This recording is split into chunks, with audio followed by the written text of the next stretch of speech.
Election tribunals की तश्कील का Lahore high court का फैसला कल अदम करार। इलेक्शन कमीशन की अपील मंजूर। सुप्रीम कोर्ट ने इलेक्शन ट्रिब्यूनल्स केस का फैसला सुना दिया। चीफ जस्टिस काजी फाजिसा ने मुख्तसर फैसला सुनाया। जस्टिस जमाल मंदोखेल और जस्टिस अकील अब्बासी का इजाफी नोट 5-0 की अक्सरियत से फैसला सुनाया गया। सुप्रीम कोर्ट के फैसले में कहा गया है कि हाईकोर्ट के जज ने चीफ इलेक्शन कमिश्नर और चीफ जस्टिस की मुलाकात न होना मद्देनजर नहीं रखा। अगर मुलाकात न होना मद्देनजर रखते तो ऐसा फैसला न किया जाता। तनाज़ा जब आईनी इदारों से मुतालिक हो तो मोहतात रवैया अपनाना चाहिए। लाहौर हाईकोर्ट का फैसला बतौर अदालती नज़ीर किसी फॉरम पर पेश नहीं किया जा सकता। सुप्रीम कोर्ट ने 24 सितंबर को केस का फैसला महफूज किया था।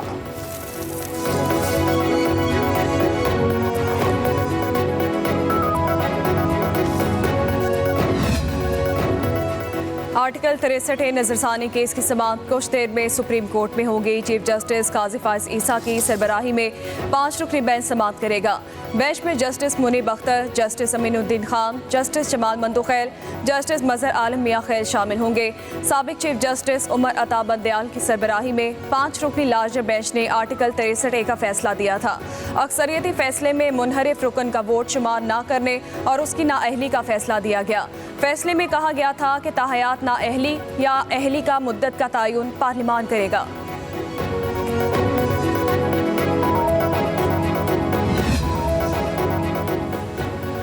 वफाकी हुकूमत का हुजूम और अखराजात कम करने का प्लान। मजीद कई इदारों की निजकारी की तजावीज़ तैयार। ज़रा के मुताबिक वज़ीर आज़म शहबाज शरीफ ने निजकारी प्लान पर अमल दरामद के लिए वजारत निजकारी और वजारत सनत व पैदावार को टास्क दे दिया। वजारत सनत व पैदावार के इदारे पाकिस्तान स्टोन डेवलपमेंट कंपनी और पाकिस्तान ऑटोमोबाइल कॉरपोरेशन की निजकारी करने के लिए निशानदही।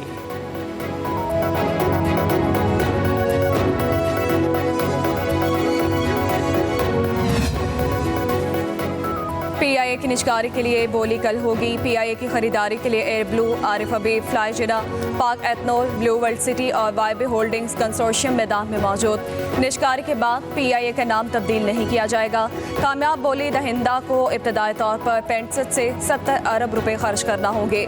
PIA के किसी भी रूट को बंद करने के लिए हुकूमत से इजाज़त लेना होगी। PIA फ्लीट के 20 जहाज़ों की तादाद 3 सालों में बढ़ाकर 45 जहाज़ किया जाएगा। बोली की हतमी मंजूरी वफाकी काबीना देगी।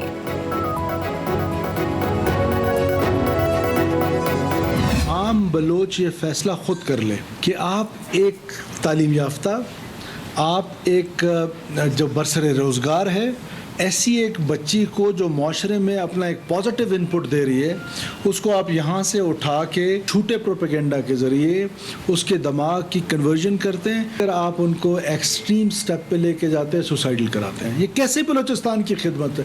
खून की होली खेल कर, वायलेंस के ज़रिए। बलोचिस्तान में फौजी ऑपरेशन की ज़रूरत नहीं है। बलोच नौजवानों को जंग में धकेलने की कोशिश की जा रही है। झूठे प्रोपेगेंडे से मासूम लोगों को वरगलाया जाता है। दहशतगर्दों ने सॉफ्ट टारगेट को निशाना बनाना शुरू कर दिया है। हम बलोच तलबा को रियासत के खिलाफ इस्तेमाल नहीं होने देंगे। वज़ीर आला बलोचिस्तान सरफराज बुख्ती का कहना है, तशद्दुद के जरिए बलोचिस्तान की खिदमत कैसे होगी? मासूम लोगों के खून की होली से खेलना अफसोसनाक है। हम सूबे की बच्चियों की तालीम पर तवज्जो दे रहे हैं।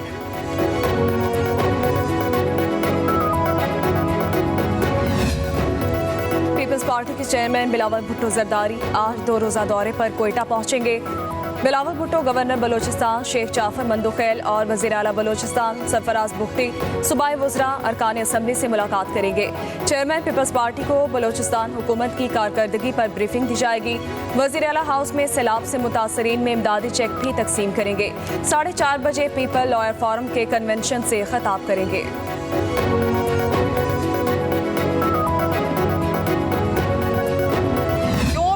किसी एक स्पेसिफिक फितना पार्टी के एजेंडे के खिलाफ चलेगा, वो बुली होगा, वो वकील हो, वो जज हो, तो इनके पास सबसे बड़ा वेपन है बुली करना। मैं कैटेगोरिकली जो है ये बात चैलेंज कर रही हूँ, पंजाब पुलिस में किसी के पास उस दिन गन नहीं थी। कोई मुझे PTI का बंदा दिखाएं जो जख्मी हुआ हो।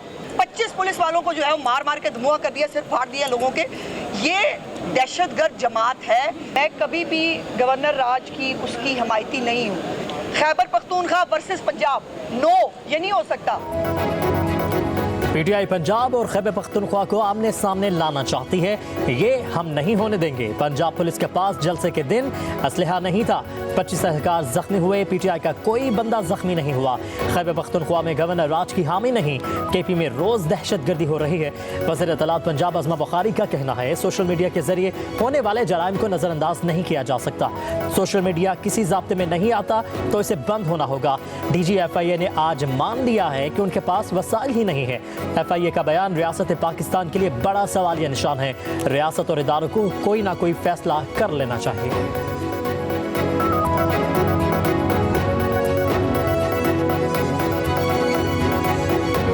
ये पार्लियामान तो इतनी बड़ी तरमीम का हकदार नहीं है। इस पार्लियामान का वो मैंडेट नहीं है कि वो इतना बड़ा काम कर सके। इलेक्शन हो, हकीकी मानों में अवाम के सही नुमाइंदे मैदान में आए। इस जाली किस्म के पार्लियामेंट से इतनी बड़ी आईनी तरमीम कराना ये बजात खुद एक नाइंसाफ़ी है। अगले मरहले में देखते हैं गवर्नमेंट क्या मुसवदा लाती है। हम चाहेंगे कि एक इत्तेफाक राय के साथ तरमीम लाई जाए तो हमारे सूबे में हमारा वोट और हमारा मैंडेट चोरी किया गया है और इनको दिया गया है, इस बात का नोटिस क्यों नहीं ले रहे वो लोग। मौजूदा पार्लियामेंट आईनी तरमीम का मैंडेट नहीं रखती। आईनी तरमीम के जरिए मार्शल लॉ लगा रहे थे, हमने सपोर्ट नहीं किया। मौलाना फजलुर रहमान ने पार्लियामेंट को जाली करार दे दिया, नए इलेक्शन का मुतालबा भी किया। प्रेस कॉन्फ्रेंस करते हुए कहा जाली पार्लियामेंट से आईनी तरमीम कराना ज्यादती है, आईनी अदालत के हक में है। ये मिसाक जमहूरियत में तय हुआ था। आईनी तरमीम पर पीपल्स पार्टी, PTI और JUI अपने अपने मुसव्वदे बना रही है। कहा खैबर पख्तूनख्वा में गवर्नर राज के हक में नहीं, वज़ीर आला की गुफ्तगू बचगाना है। सूबों के अंदर इनकलाब लाने की बातें नहीं करनी चाहिए। सूबों को आपस में लड़ाने वाली बात की हिमायत नहीं कर सकते। उनके बयान पर रद्द अमल भी हमारी तौहीन है। हमारा मैंडेट चुरा कर उन्हें दिया गया। बोले कबाइल इजला के हालात इंजमाम से पहले बेहतर थे। हम अमरीकी हुक्म पर फैसले करते हैं तो फिर हम कैसे आज़ाद हैं।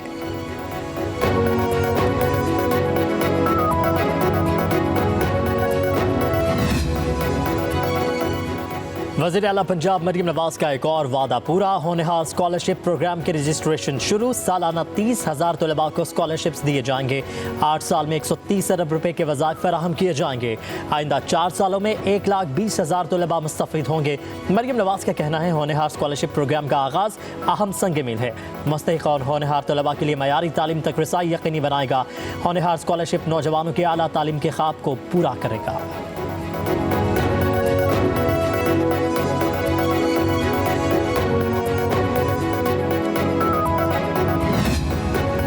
कराची में कारसाज हादसे की मुलजिमा नताशा दानिश की मनशियात केस में जमानत मंजूर। अदालत का 10 लाख रुपए के मचल के जमा कराने का हुक्म। वकील फारूक नाइक ने मौक़िफ़ इख्तियार किया। मुकदमे की बुनियादी FIR में फरीकैन के दरमियान सुलह हो चुकी है।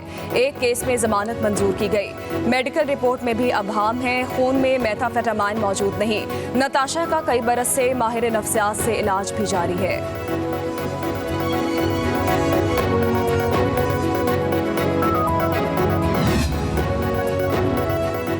टैक्स रिटर्न फाइल करने का आज आखिरी दिन। FBI का टैक्स रिटर्न फाइल करने की तारीख में तौसीन न करने का फैसला। तर्जुमान FBI का कहना है टैक्स रिटर्न फाइल करने की तारीख में एक दिन की भी तौसीन नहीं होगी।